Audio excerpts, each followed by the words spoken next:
and the omnibus. So I was forced into the Archers when I was a child. And look, it's come back to bite me later on. I'm awash with the stuff. The Archers is the world's longest-running radio show, with more than 15,000 episodes broadcast. Despite being a rural flavour show, The Archers is recorded in the heart of the UK's second-largest city, Birmingham. All right, welcome in everyone to another deep dive. Today we're headed to the charming and sometimes chaotic world of Ambridge. Ooh, Ambridge. Sounds delightful. Well, it can be. Thanks to one of our fantastic listeners, we've got our hands on some audio straight from the source, BBC Radio 4's The Archers. The Archers. A classic. Oh yeah, it's like a window into village life, all its little dramas and secrets. We're basically eavesdropping, but, you know, for educational purposes. I love it. A deep dive into the heart of Ambridge. What could be better? Exactly. We're going to dissect these conversations, see what's really going on and why it matters, not just to the people in Ambridge, but maybe even to us out here.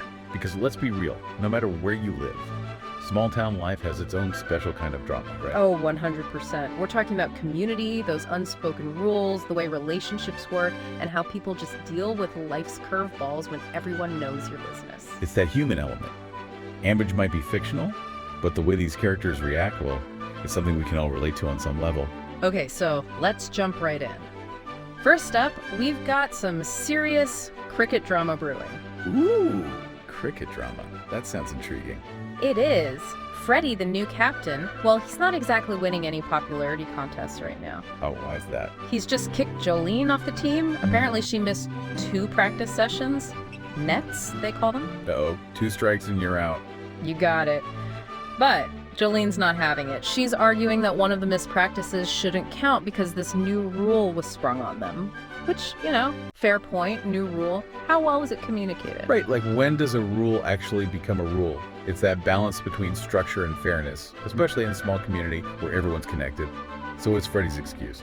He's all about the rules, claims he checked with Lily, you know, Lillian. Yeah. And she said the rule was in effect. He even says he can't make exceptions, even for family, since Jolene's a relative.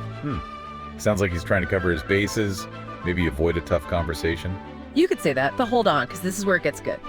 Turns out Tracy, another player, who's actually pretty decent, she missed a practice too. No way. So is Freddie gonna boot her off too? Well, that's the million-dollar question, isn't it? Talk about putting his money where his mouth is. If he's all about the rules, there shouldn't be any special treatment. Oh, this is gonna be juicy.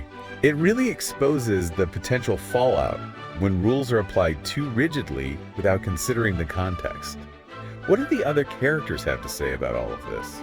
Okay, so Lillian, she was kind of amused by Freddie's tough guy act at first, but now, not so much. Yeah, can't imagine this is what she had in mind. She actually calls him, and I love this, a little weasel on a tangle web, which, I mean, perfectly sums it up, right? It's such a great visual, and it speaks to how these seemingly small actions can have these huge unintended consequences in a tight-knit group.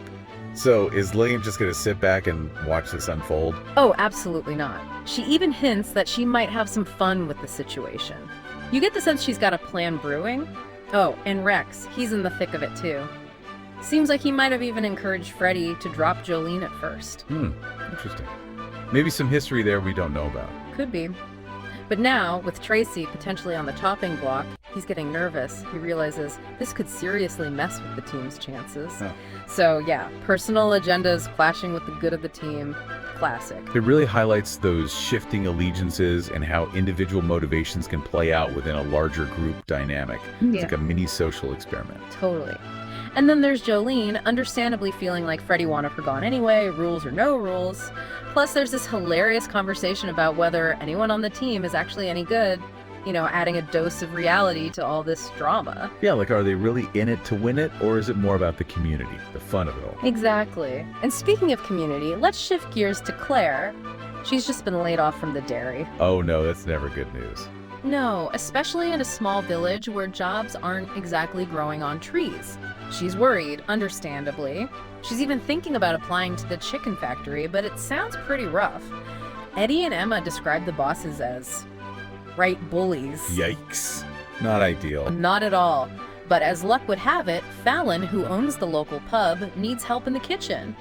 And Emma, bless her heart, suggests Claire for the job. Sounds like a win-win, right? You'd think so. But here comes Lillian, ready to throw a wrench in the works. Uh-oh, what she got against Claire? Well, she brings up this E. coli scare from years ago at Bridge Farm, which feels a bit like digging up ancient history, if you ask me. Then she starts questioning Claire's energy, her ideas, even if she can work the till. Wow, that's a lot of negativity. Is there something else going on here? It does make you wonder, is this really about Fallon's business, or is there some personal beef between Lillian and Claire?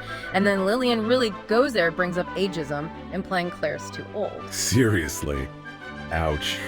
It's a reminder that these unconscious biases can pop up anywhere, even in the most unexpected places. No kidding. But Fallon, she handles it really well. Suggests Claire submit a CV, like everyone else, and they'll see how it goes.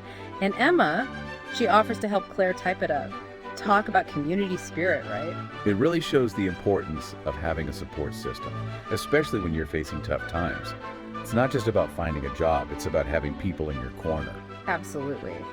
And to add to all this, we hear Casey's got a job interview lined up too, so Claire's not the only one dealing with work stuff. So even in a small place like Ambridge, life keeps throwing curveballs. It's a reminder that these everyday challenges are universal. We might not all live in a village, but we all deal with job searches, changing relationships, and the complexities of community life. So true. And speaking of everyday life, we get these lovely little glimpses into what's happening in Ambridge. Preparations for Kira's birthday party, Ed's ordered a red velvet cake, her favorite. Just sweet, normal stuff. I love those little details, those little touches of normalcy amidst all the drama. It makes the characters feel more real, more relatable. Totally. And then there's this mention of George's upcoming birthday, but it's handled very delicately. Makes you think maybe there's some sadness around it, some shared history that's still sensitive. It hints at those unspoken bonds within a community, the way people rally around each other in both good times and bad. That shared history that shapes how they interact. And then Emma checks in on Fallon after Harrison's been away. It's that quiet support network that's always there. And Fallon says having Harrison gone has actually been healthy for them. Interesting era. It challenges that idea that couples always need to be together to be strong. Sometimes a little space can be a good thing, even in the most loving relationships. Absolutely. And then we're reminded we're in the countryside. They're weaning the Texel lambs, Emmer they call them. Love that. It brings that rural element to life, those agricultural rhythms that underpin everything in Ambridge. It's like a heartbeat. Totally. And meanwhile, Rex is working from home, still reeling from the whole Jolene situation.